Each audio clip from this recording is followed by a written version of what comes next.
Good morning, students. You can see the screen. Second, the correct use of nouns. Today we will discuss with you the correct use of a nouns part second.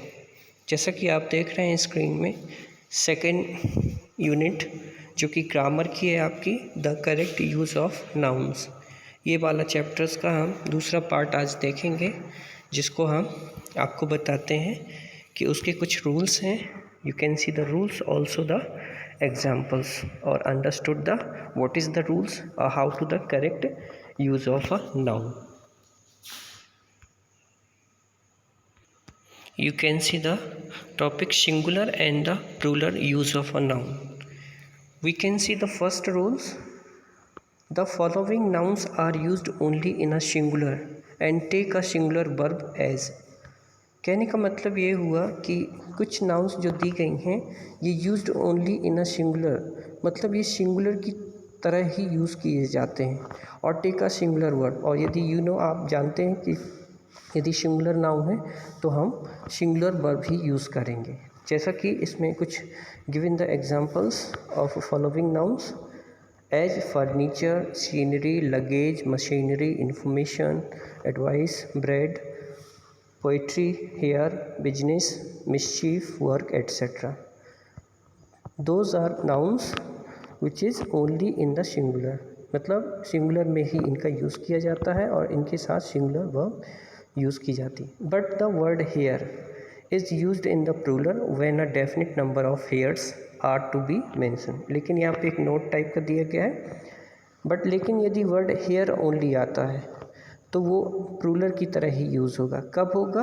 जब definite number of hair की जो संख्या है वो definite हो, निश्चित होगी, to be mention किया गया हो। Given here two examples related to the rules. Number first is a my hair has turned grey. My hair यहाँ पे यूज़ किया गया, देखिए सिंगुलर नाउन है तो सिंगुलर वर्ब हैज़ यूज़ की गई है। Two of my hairs have turn grey, यहाँ पर देखिए टू ऑफ माई हेयर में जो दो बाल हैं हैव टर्न इट ग्रे, उनको ग्रे कलर मतलब ग्रे किया गया है। तो ये अलग अलग देखिए दोनों में यूज़ किए गए हैं। Now I am going to the rule number second. You can see the screen. The following nouns have a plural verb form but they are used in the singular sense and the take a singular verb.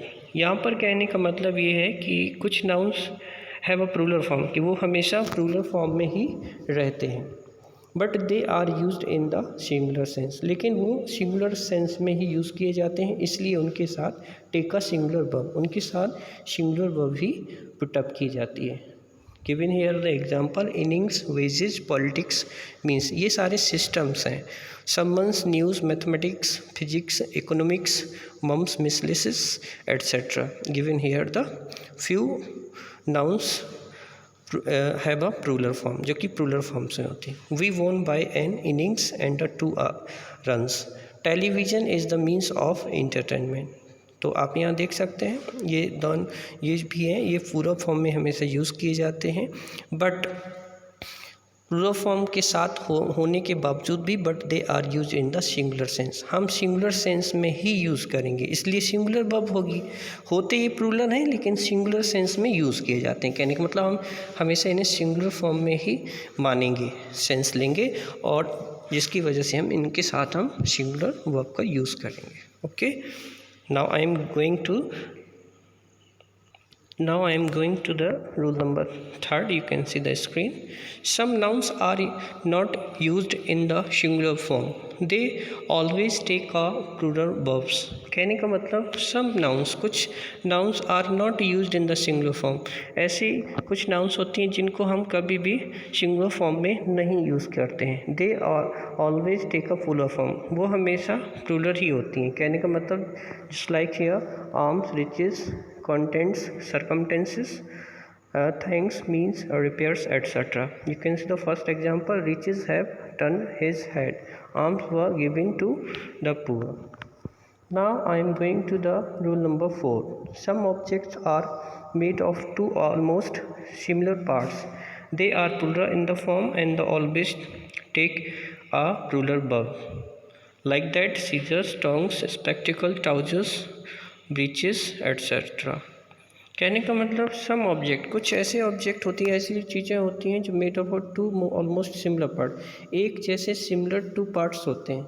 जैसे कि आप कैंची देखते हैं, दो रहते हैं उसमें सिमिलर पार्ट्स होते हैं, तो they are plural in the form, वो हमेशा प्लूरल फॉर्म में होते हैं, इसलिए always take a plural verb. तो हम उनके साथ प्लूरल वर्ब्स ही लेते हैं, जैसे सीजर्स हो गया, टोंग्स हो गए, स्पेक्टिकल्स। जैसे आपका चश्मा होता है तो सेम साइज़ के दो ग्लासेस उसमें अटैच्ड होते हैं फ्रेम में। तो ये जब same some object are made of और टू ऑलमोस्ट सिमिलर पार्ट्स में हो तो हम ऐसे ही यूज़ करेंगे। These scissors are blunt, where are my spectacles. तो यहाँ पर देखिए ये किस फॉर्म में थे, प्लूरल फॉर्म में ही यूज़ किए जाएंगे और इनके साथ प्लूरल वर्ब्स ही अप्लाइड कर दी जाएगी। ठीक है, now I am going to the rule number 5, you can see and read it. Some collective nouns though singular in the form always take a plural verbs. कहने का मतलब कुछ ऐसे कलेक्टिव नाउन्स होते हैं, जैसे कि हमने पढ़ाया था आपको कलेक्टिव नाउन्स और टाइप्स ऑफ अ नाउन में, और दो सिंगुलर इन द फॉर्म, और तो यदि सिंगुलर फॉर्म में है तो always take a plural verb. कहते हैं वो कभी भी कुछ ऐसे कलेक्टिव नाउन्स होते हैं वो सिंगुलर फॉर्म में होते हैं, बट उनके साथ सभी के साथ हम प्लूरल वर्ब्स का ही यूज़ करेंगे। Who are those peoples, like that first example. Second, these poultry are mine. कहने का मतलब जेंट्री है, फोक है, पोल्ट्री है, cattle, people, vermin et cetera. These are example of collective noun, so singular in the form और place take a plural verbs. Now I am going to the next rule. You can see rule number 6. A noun when put in the position of an adjective and having a number before it never take the plural form. कहने का मतलब यदि noun put की जाए ऐसी position पर an adjective की जगह पे यूज़ की जाए तो having a number before it, और उसके पहले कहने का मतलब नंबर लिया जाता है, तो it never take the plural form. तो ऐसी जगह पे हम आगे जो हैं वो हम प्लूरल फॉर्म नहीं यूज़ करेंगे, उसमें सिंगुलर ही यूज़ करेंगे। जैसे it was a 3 hours test, this is the right answer, right example of the related to the 6 rules. And second, it was a 3 hours test, यहाँ आर्ट्स आ गया तो wrong हो जाएगा, और 3 आर है तो उसमें राइट रहेगा। Second also given, he has a 10 years old सन, ये 10 साल जो बेटा है ओल्ड है, but he has a 10 years old son, not in using in years, here only use of a year. Okay, so you can see the example of a first and second related to rule 6. You can see the again read it and understood rule number 1 to 6. Any doubt, discuss with me on this topic. Now I am going to the exercise. You can see the test yourself. So what is the question? How to the rewrite the examples.